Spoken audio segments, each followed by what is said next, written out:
I have recently turned a mile marker in my years of life, and over the time I have witnessed and at times felt very unworthy, unwanted, not beautiful.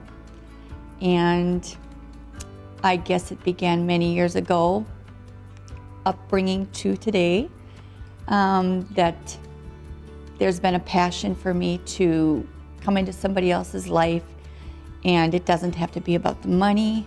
It's unaffordable for a young mom or even an older woman to go out and do the things she wants to have done to feel beautiful and can't afford. And years back, when my daughter was going to prom, we experienced a lot of young girls who couldn't afford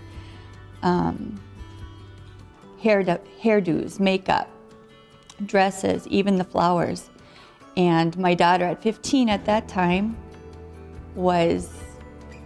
had a knack for doing her own hair, and her friends fell in love with it. And we turned it into what I call, I guess there's really no name for it. It was just, we had 8 girls that year come to our home. We did their hair, makeup. She did that at 15 years old, and I made wrist corsages for them. All they had to do was bring the flowers. Since then, and at that time, my husband and I were separated and divorced. And so I was going through my own,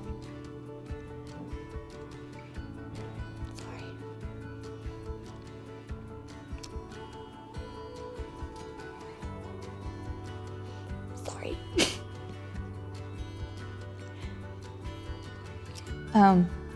As any woman does when they're going through those things, you just don't feel like you're good enough. And my life turned around.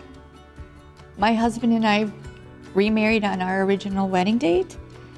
And today I can tell you that it was never about me not being a beautiful woman. It was my insecurities. And because of that, I know that there's women out there who deal with that. I get told wonderful things on a daily basis. And there's things that he does on a daily basis, but the women around me, and you can tell it through social media, that there are people that are falling apart every day and they are not happy. And my passion for doing Spa Day was exactly that. There's people out there every day feeling like this.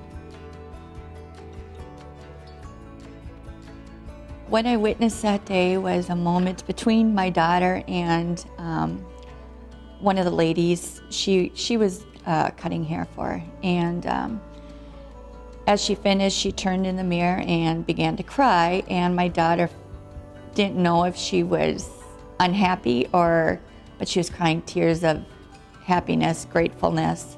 She had lost her husband about a year ago, and just couldn't believe that somebody would go out of their way to do this for free. She explained that she had a massage and a facial, and so we asked her also if we could finish her off, do the makeover, and she loved the fact that we would do that.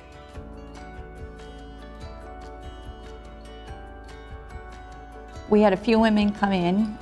Some of them were very excited about the whole process, but there were a couple who came in, a young one who was shy, maybe reserved, and she talked about she was getting married next year, but she seemed very broken to me. And she didn't share that, and I may be wrong, but she made the remark as to how she wanted her hair. She wanted it down, so Cassie styled it with her, like she was getting married. So she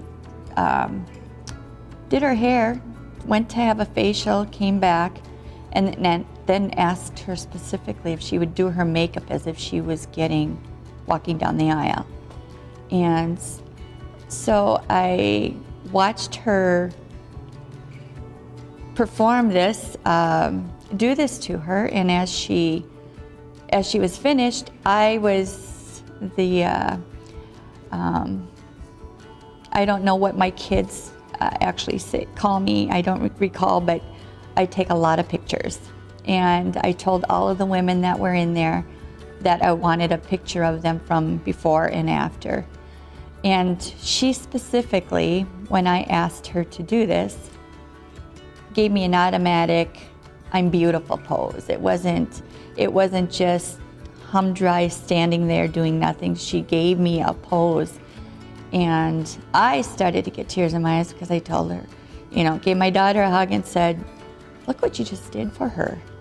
And as she left there, I saw her walking around here just cloud nine.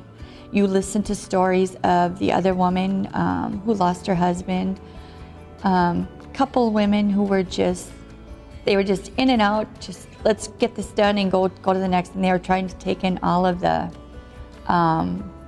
but there were so many different reasons everybody was there, but many of them shared their stories. So it was kind of fun to listen to, but then I listened to the women who we had come in to cut the hair. They were sharing stories, and what I noticed is in the community there's a lot of people who are willing to share. They want to be asked. They just need to be asked, and I'll do this anytime for you guys. So I have them down for next year already. But I said both ways there's a reason that the women doing it, what their reasons were, and the women coming in were actually there. They didn't have to share their stories, but they did. And we were in an area, surrounding an environment where they were feeling they could do that with us. So beautiful comments, beautiful, amazing stories about where they were, where they're going, and with the intentions of, I don't know what I'm looking for, the goodwill of others. They wanted to turn it around now and go do that for somebody else, whatever their talent was. So it was pretty amazing.